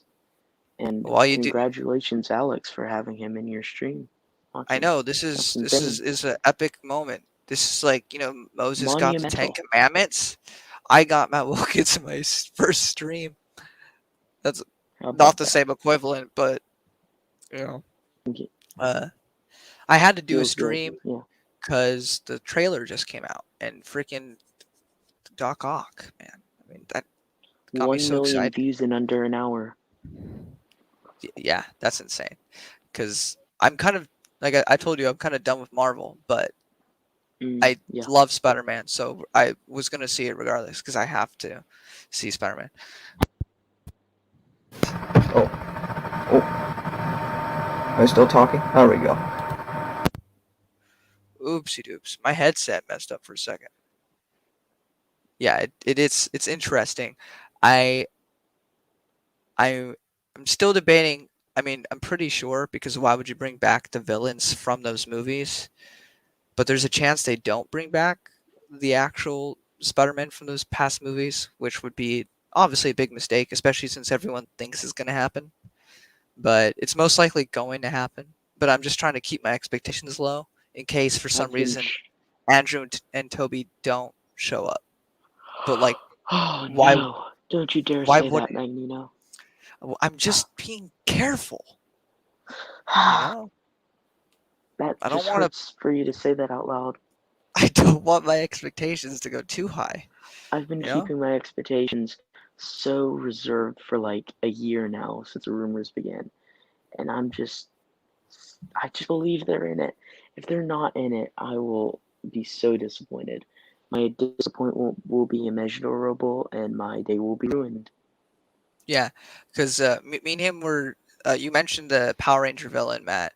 We were talking about like Hmm. how maybe if William Defoe shows up, that they do like a mix of CGI and a costume, and it'd be more like how it looks in the comics. And I was thinking like sort of like this green looking Vong sort of looking guy, but Alex, not exactly like a Vong. But what? did you see Alex the leaked costume from Moon Knight? It was like a lot of costume, but like a lot of CGI would go into like the After Effects to make it better. I'm picturing I something like that for Green Goblin. I've not seen anything from Moon Knight because I don't know much about Moon Knight, so I not really in the know. The only thing I know about Moon Knight is what I saw in the Marvel's Ultimate Alliance video game I have that came Mm. out in like the early 2000s. But He's anyway, like it's oh, he's like you should Greek Batman in Marvel. you go ahead and say yours because well he agrees with you. Well, but spoilers. Yes, Andrew Garfield is the absolute best. He nailed the role. I just watched right after the No Way Home trailer just to get me hyped up again. The scene where Andrew Garfield is dunks the basketball. Andrew Garfield plays the whole thing with heart and emotion, and although his films weren't the best, his acting and his heart and everything that Andrew Garfield brought to the table for those movies sold the jerseys, if you will, for me. Andrew Garfield is the hands down best Spider-Man Yeah. for me. I am certainly more of a Toby guy myself. I like Andrew. I think my issue with Andrew, and I told Quinlan this, so I'm being a broken record, but for you, Matt, I I think he does a great job as Spider-Man. I don't think personally he does a good job as Peter Parker. Now there are caveats that I think his relationship with Gwen is very endearing, and I think it's very accurate to form for the character. However, his look overall and his personality, he just seems far too cool to be Peter Parker because Peter I Parker's don't supposed to be a know. nerd. Okay. Well, He before you they argue with made me, let me okay. just we're watching this video about the Sam Raimi trilogy. I think Toby perfectly encapsulated the aspects of Spider-Man and Peter that I'm looking for in a Spider-Man story, and I just think there's so much heart and soul in all three films, even the third one, that it just has to be my favorite. And yeah, I grew up with it. I was already a teenager by the time Andrew Garfield's movies came out. But to end on a positive note, I can say without And a I shadow was of a a kid doubt. when those movies came out, so that Yeah. was a big factor for me for liking those movies. Yeah. Yeah. Oh, that's He says, interesting. "What's your Actually, they said favorite the villain?" vulture. Yeah, I saw that. I was just trying to finish my thought, but I'm just saying, without a shadow of a doubt, I don't think we've had a single bad performance for Spider-Man in any live-action iteration of him, Hundred which I percent agree. think, Every Spider-Man is great. which Every I think actor. is really amazing that they're able that we haven't had a bad one yet. As for favorite Spider-Man villain, that is freaking tough. Um, if we're talking comics, I've never been the biggest comics fan, so I'm not going to talk in a place where I'm ignorant on. However, if we're talking movies, I think if we're doing a scale, I think it would go Doc Ock, Vulture, um, Mysterio. I didn't really care for, so he's probably going to be below Venom on that list. I thought he was okay, but nothing special. I think then it would go Green Goblin for the sheer fun factor. Sandman, Venom. I don't really count the new Goblin as a villain. I think he's an antagonist. And then um, Mysterio so far. Oh, In and the if we're talking about, I comics, forgot about the Andrew Garfield ones. I think mm, the Lizard's fine, but I don't really love him. And then they did the Green Goblin again in Andrew Garfield's, and I like him when he's hairy. When he becomes the bad guy, I don't think he did a very good job, in my personal opinion. And Electro, I can agree with that. honestly, Yeah. it's so forgettable. I remember nothing about Electro other than he was like obsessed with Spider-Man. I remember nothing about him though. And For maybe that's me, just in the me, but for me in the comics, Rhino was my favorite Spider-Man villain because visually it's great to see like a giant rhinoceros fighting Spider-Man. I just remember Coolest the thing. '90s animated series with this like fat guy in a costume, and Yeah. that was fun. Oh yeah. Oh, totally fun. Um, but in the Carnage, I've only ever, movies, and then there's Carnage, Carnage is but gonna be cool. Yep. yeah, In but the sorry, movies, my favorite villain has got to be William Defoe's Green Goblin. Just he yeah, sells the role so well. he just gives it 110%. Doesn't care how cheesy or funny it is. He just goes all in, and I appreciate that. William Defoe Yeah, Matt. could have played a Joker if he wasn't so old, and that was a missed Yeah. opportunity. I think he would have been a great Joker, and that He was would have done missed. perfectly. Oh, I can Electro see his face and was makeup and stupid. stuff. Yeah, Electro. The hard thing for me is visually he was pretty dumb in my opinion. Um, Hmm. in those movies. However, I really liked Jamie Foxx's overacting and how he felt so much of a nobody that he was looking for anything to That's get fair. attention and feel like a I mean, somebody. I he thought that was an he had my interesting thing. interest up Hmm until he actually became a bad guy. Then I lost interest. I agree. I agree. Yeah. I thought it was a very interesting character, and then when he turned villain, it was disappointing. But it really hurt me his whole story. How he was just literally a nobody, and it just hurt me so much. Um, Also, what like I'm gonna Jamie Foxx poured his acting, poured his heart into acting that character in the first half of that movie. Sandman is objectively actually pretty great. The thing is, though, he's not much of a villain because he's pretty He's a sympathetic, family and the man, stuff yeah. he's at least in the Sam Raimi films, he's not that villainous for the most part. So that's why I feel he along with the New Goblin, are more antagonistic than villainous. So I guess it's just I don't really count him as a villain. So that's why I don't really have him that high up there.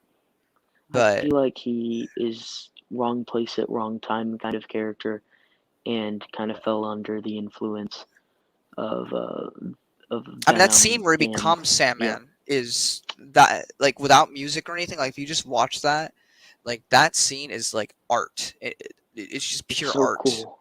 When he's like trying to It's so grab cool. his daughter's like picture and he can't pick it up, like that's Hmm that's beautiful, absolutely No, wonderful. I love it. No, just a little nitpick. If all of him and his clothes became sand, why did his daughter's locket not also become sand?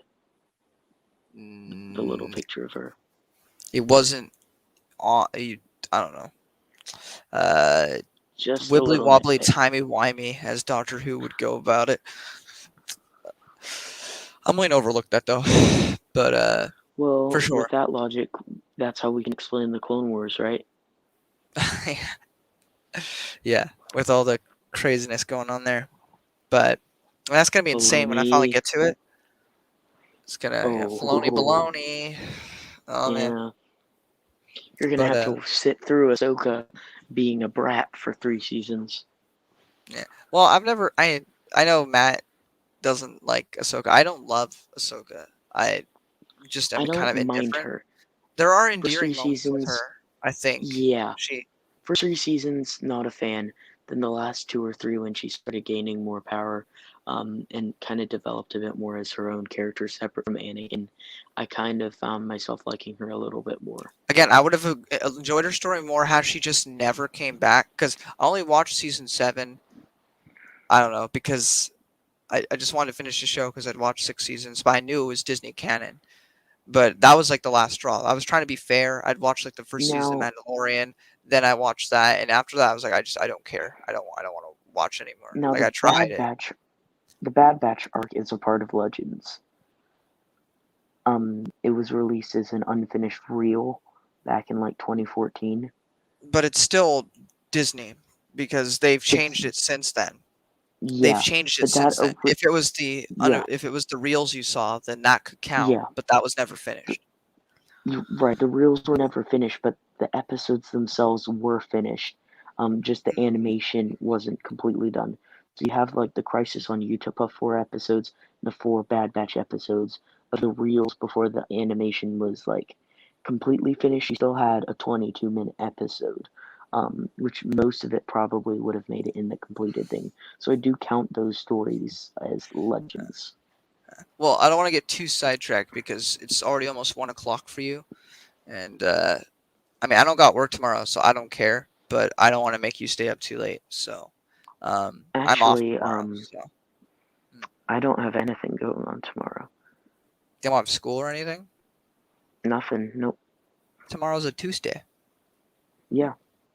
Don't have it yet. Oh, fair enough. Because my brother's already back in school. But anyway, Oh, yeah, but how old's your brother? my brother's 11. We are 9.5 wow. years apart. Much younger brother. Yeah, he's 9.5. Well, technically half because different dad, but that's a whole thing. Okay. But Yeah.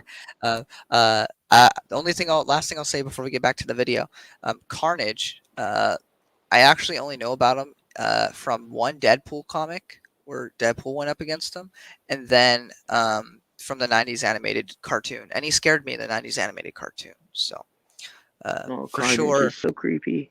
He kills he's babies. he's like a Joker if he had Spider-Man powers. So maybe even worse. Joker with the symbiote. He'd be like purple with like green highlights. That would be sick. He'd just be Carnage. What that He'd just would be Carnage. He'd just be Carnage with different paint on. He'd basically be the same guy though.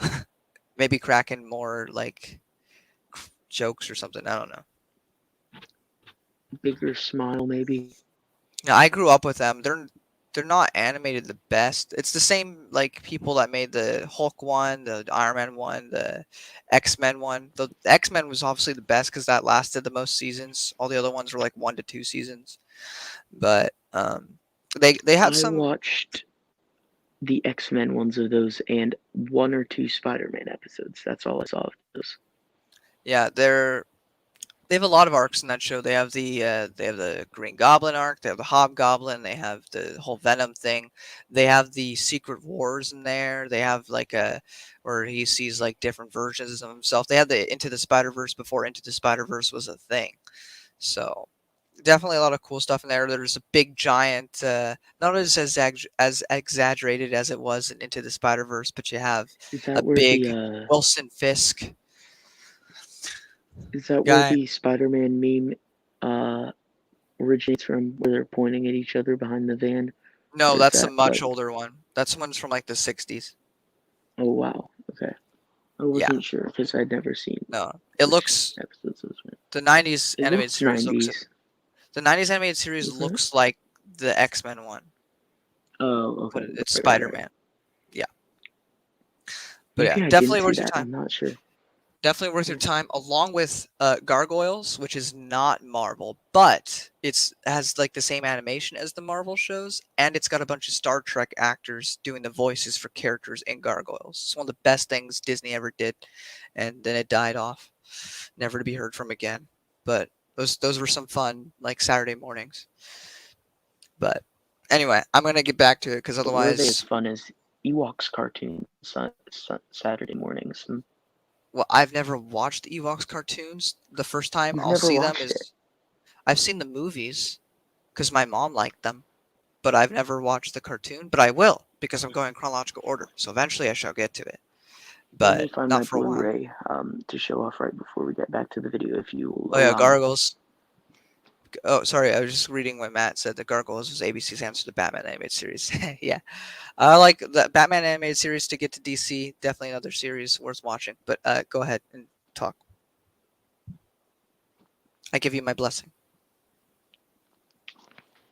All right. Well,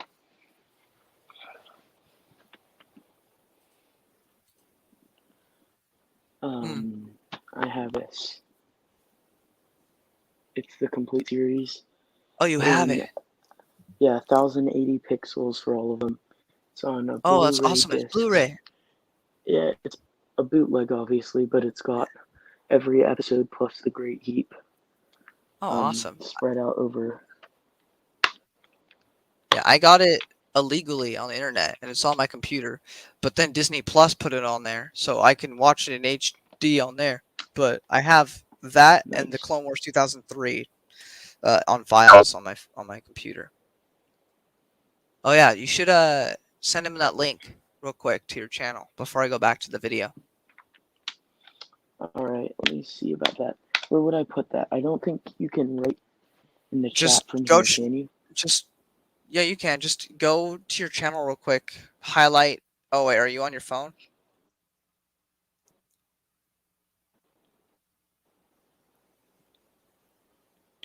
Boo. And I'm gonna go watch my own stream so I can see what he says when I go. If anybody says anything when I go back to the video. But I'll wait to All do right. that till I. I'm going to that as well, actually, right now through your. Oh yeah, go ahead and do that. Send him the link. And then back to the Spider-Man video, which was the whole reason we were here. Yeah, and it's this 30-minute video. We started this at like 8:35, and we're only 18 minutes in. Because when you do a stream, you never stay on task. I am subbed to him, but I think he's about to send you a link. I found him in your streams, Matt, and on Christopher's. Even though also, what's going on with Christopher? He's just gone. And I found him commenting on all the EU channels. Yeah, I don't know. I don't even remember because I saw Quinlan commenting on like a bunch of EU channels. He was commenting a lot on Christopher's when I came on Christopher's live stream. And we somehow got into contact, and so we started talking. It was cool. And I kind of became his unofficial Stig. So that's kind of what happened. Fair enough.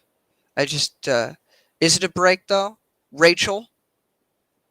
That's a reference. I don't know if you've seen Friends, Quinlan, but. Bits and pieces of it.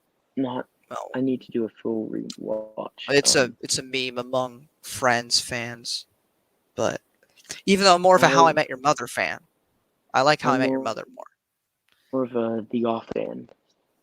The Office? Yeah, more of a fan of that. I like all of them. But there you go. He's subbed to you. Matt Wilkins is now subbed to your channel. You can now die of what euphoria. A great honor. Also, Matt. And all I have to do is to show an Ewoks Blu-ray. Yeah. So I'm sold. Ewoks, where's the baloney? Let's go. And that's how you did it. But I'm also reading Dune, so I'm maybe gonna do a live stream with Quinlan if he reads it at some point. I'm already like 18 chapters in, so I'd have to wait you for were you. doing that, I found my copy, dug it out, and read 15 pages and then fell asleep. So I better get right back on that. You might not like it. So the way I've seen online with that book is you either love it or you're very bored by it, and there's like no in between with people. So no, my uncle was a huge fan, and he used to read it to me. I must have fallen asleep a lot during it, but sometimes he'd let me read a page, which was like mind-blowingly cool for like 6-7-year-old. I'm loving it because what my favorite novel so far from the EU, still even after reading everything post episode 6, has been Darth Plagueis. And like all the political stuff behind the scenes, the dark side training and everything. And of course, there's no dark side because it's a different series. But I love all the politics and economic stuff being discussed there, fleshing out this world. When people ask me what Plagueis is like, I say it's kind of like Shakespeare and Star Wars. Alex sucks. I mean, that's an accurate statement, though, Matt. It's okay. Then you could say that Matt Wilkins himself said that you suck. I mean, I'll take that with an honor. Yeah, with honor. But driving right over Noah, huh? Yeah, I don't know if Matt thinks I suck as much as Noah does. I love Noah, and Noah I don't think loves me, but we're cool. I mean, I've been on his streams before. We've hung out. We've been chill. We did a whole stream talking about the crappy Avatar: The Last Airbender movie that came out by M. Night Shyamalan. But he definitely there's something else that he hates as much as the Denningverse, so that you get sidetracked by that. Good night, Matt. I'm an old man too, because I go to bed usually around right now. The only reason I'm not is because we're still doing this. But I'm probably gonna go to bed shortly after finishing this up. So sleep well, Usually and thank you for 12 showing up. Yeah. It's Thank always you for nice to talk subscribing to to. me, Matt. That's such a great honor. See, you're such a celebrity, Matt, and all you do is make stupid videos online. See what you do for us Biggest normal people. EU channel. Like, Well, isn't it the coolest thing that I am on good terms with the guy that's in charge of the Stars Expanding Universe website? very cool indeed. Exactly. See, It's a great website. that gives me some street cred. You know what I'm saying? Oh yeah. Anyway, I'm gonna get back to the video. Good night, Matt. Sleep well. What video? It's been so long I forgot. Bonesaw.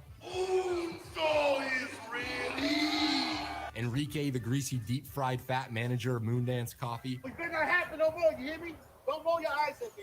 Robbie Robertson, and my favorite character in the trilogy, Hoffman, played by Ted Raimi. Hoffman? Yeah? All these goofy citizens, and many, many more. There are so many and so much character in Spider-Man. New York feels like New York because Raimi's focus on the average man. This movie is about extraordinary things happening to ordinary people. There is no ordinary without the ordinary. Peter's rise to the hero of New York would feel so much less grand if we didn't get the perspective of the people. Most frames of the film are filled to the brim with extras. Look at this.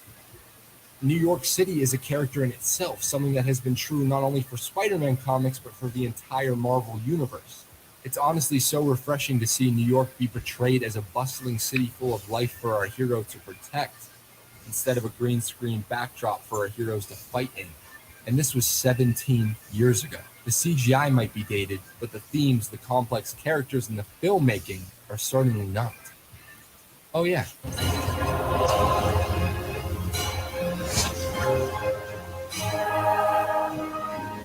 The filmmaking. Oh, frick. Right there. Mid swing. No. Come on. I'm on big swing.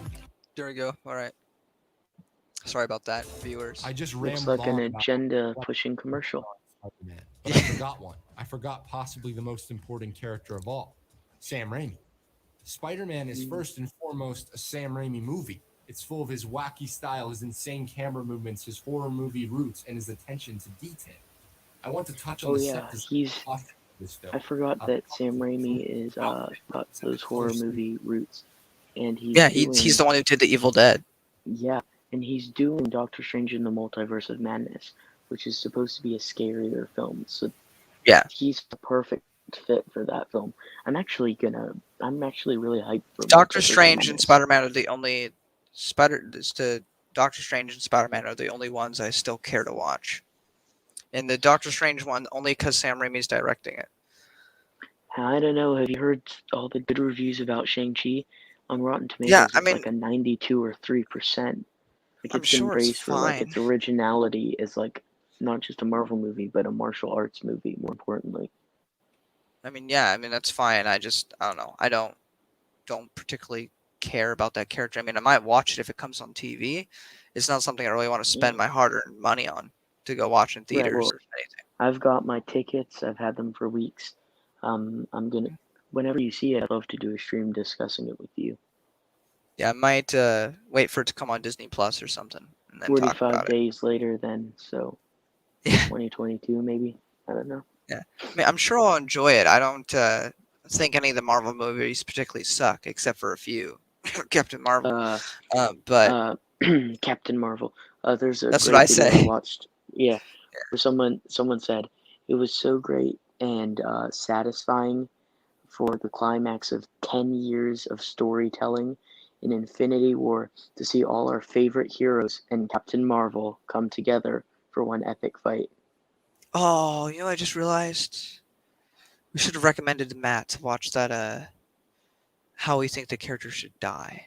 Freak. Ooh, yeah. I would have loved He to might have see enjoyed that. him. And I'd love to have him on a stream if he'd be willing to come to my humble channel and That is give his thoughts. That's a good and point. set Because us I always straight. ask to come on his, but would he come on mine? Yeah.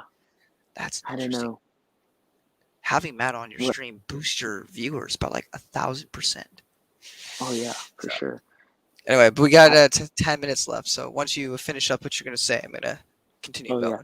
So I was gonna say that, yeah, like all Marvel movies are good. Like Daredevil has been a criticized movie. I still enjoyed Daredevil. Daredevil Don't know if definitely you be remember. one at the bottom of my list. Yeah. I love you the remember, Netflix series, but I don't Yeah. really care for the movie. But yeah, I'm sad that they like kind of decanonized that, but that's a whole other like debate. I mean Whether that's or fair. not those are I canon don't. or not. I mean, yeah, I don't. Yeah, you mean the Netflix series? Yeah, because the whole Yeah. thing was they were trying to keep it all connected, and then they just But are they? Yeah. crapped over it. And All I then know is if they for make a me, Daredevil movie, they have to have that same guy. oh yeah. No one else can play him. And there's rumor he's gonna be in No Way Home, like in a Yeah. soft kind of reboot. But for me, I love the Runaways Hulu show. I absolutely love I it. never watched it. Oh, it's cheesy now. I rewatched it recently. It's super cheesy going back and rewatching it, but I really enjoyed it. There's so many stream topics we could cover if you ever found time to watch it. Yeah, Like, it's endless. I've never ever discussed Runaways with anyone else. Like it was such a good show to me. Yeah. Also, FYI, But audience, I don't know if you'd like it. make sure to sub to this guy because I don't want to just like completely steal his content. I don't agree with all of his opinions of high top films. Definitely worth subscribing to though, for sure. Even though I'm not subscribed to him, I'm just gonna ignore that Hey, fact. click that. Make All an right, example fine. for everyone. All right, I mean, look, Hey, you don't have there to, we go. you don't have to touch the bell notification, but you should press the subscribe button. I will do that following this. Yeah. All right, I'm gonna keep going. Sounds good. Sorry, I'm blabbering. That's all good. About the characters. Raimi and the crew's attention to detail and focus on what those details say about the characters is unmatched. Peter's childhood bedroom is covered with blue wallpaper. So you're not doing anything tomorrow, right? No, not that I know of. Okay, so it'll probably be around 2 o'clock for you. If you're free, let me know. 2 p.m. I mean. Sounds good. Okie dokie. All right, I'll let you know. That even has little webs on it. Pay attention to what's in the background: a giant pencil, a periodic table, things that his aunt and uncle bought him because he was a little dorky kid who was into science. D&D posters Peter hung up, drawings Peter did scattered throughout the room, which explains why this looks so professional. Yeah, such good attention Awards to detail. and medals, notebooks, and school stuff. For sure. This looks like a kid's bedroom. It feels like a kid's bedroom. Just like Aunt May's and Uncle Ben's house feels like Grandma's house. Tacky, cozy, warm. Feels like home. Compare that to Norman's house. Green, filled with creepy masks. Cold. Doesn't feel like a place a kid should grow up in. Sorry to go all film school on you guys, but this stuff is important. Set design, costuming, color choices are all key tools in the storytelling toolbox. You have a director like Raimi who is all about what's on the inside. He's all about manipulating the way you feel. These aesthetic choices are in service of how he's making you feel. Aunt May and Uncle Ben should be warm and sweet and remind you of your grandma and grandpa. Peter should be sensitive and innocent. Norman should be cold and distant. The colors, the clothes, the sets, everything is in service of getting you to feel these ways about the characters. Even the high-flying scenes, which are still breathtaking to watch, are all about connecting you to Peter Parker.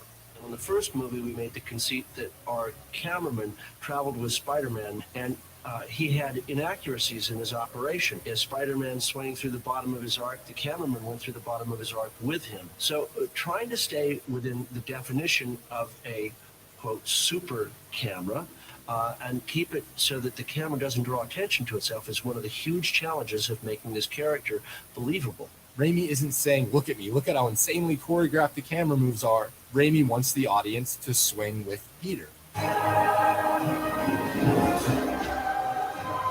Look at that shit. That's a fucking real camera doing that. The only thing done in a computer is Spider-Man. Raimi likes to get as much stuff in camera as possible to keep this absurd tale as grounded as possible. He builds real sets, real costumes. There's real stunt work and real everything. And to this day, even 17 years later, what he managed to do, what he and the entire cast and crew managed to craft, is simply a miracle.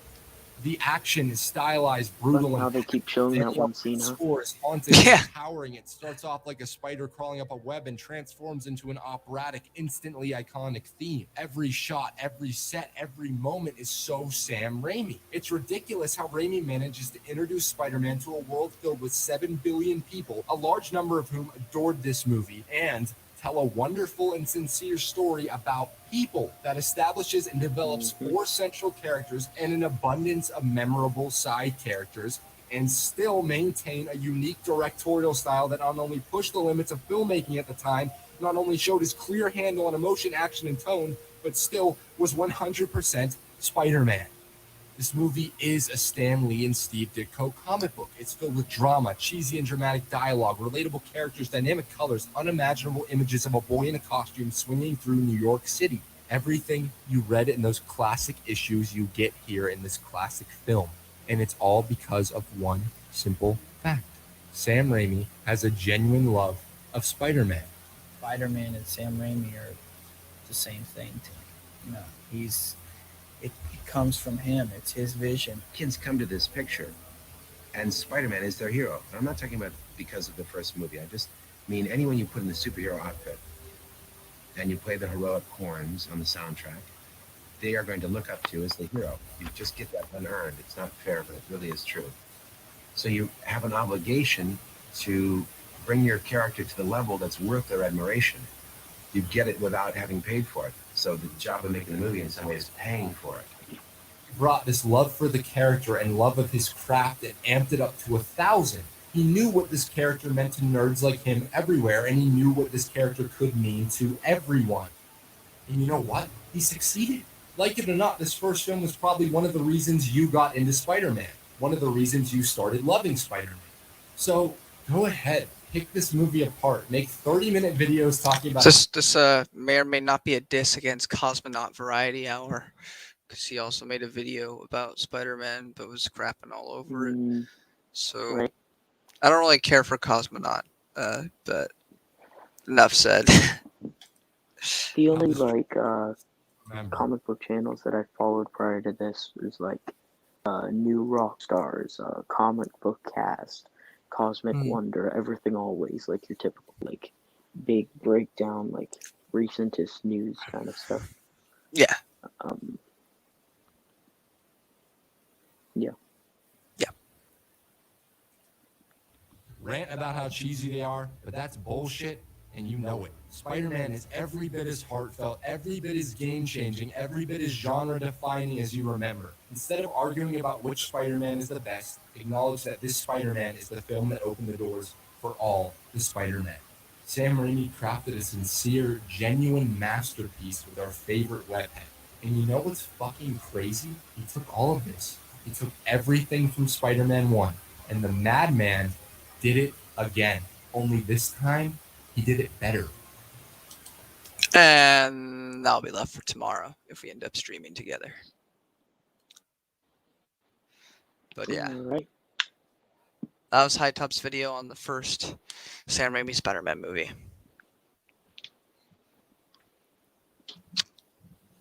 Overall, I just really appreciated what it just helped, bring a lot of